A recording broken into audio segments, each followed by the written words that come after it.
Մենք, այո,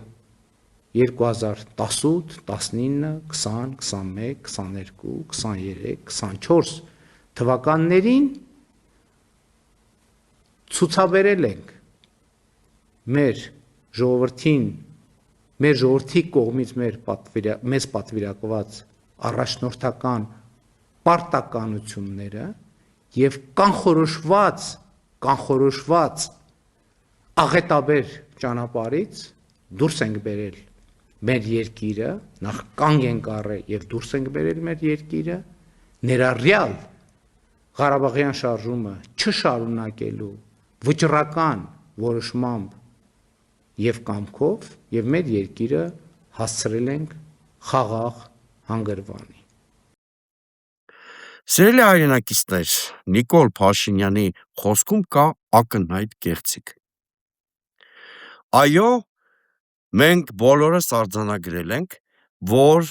Արցախը կործանվել է Նիկոլ Փաշինյանի քաղաքականության հետևանքով։ Այո, մենք բոլորս արձանագրել ենք, որ նույնիսկ 44-օրյա մահաբեր պատերազմից եւ դրա ազգակործան հետևանքներից հետո,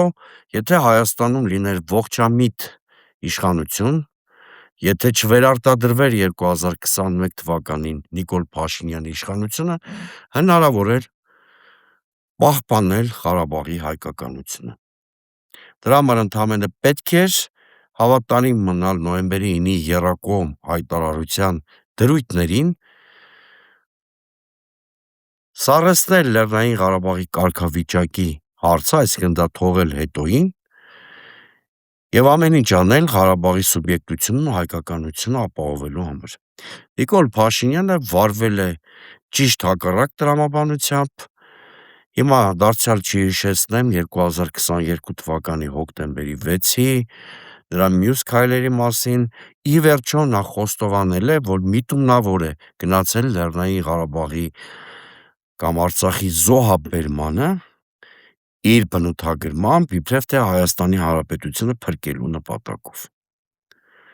Այսինքն, երբ որ բոլորս արձանագրում եւ ֆիքսում ենք Նիկոլ Փաշինյանի քաղաքական պատասխանատվությունը Արցախի կործանման հարցում, դա չի նշանակում, որ 2023 թվականից հետո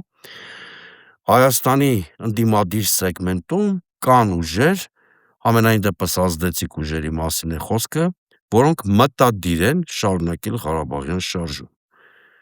Նման բան գոյություն չունի։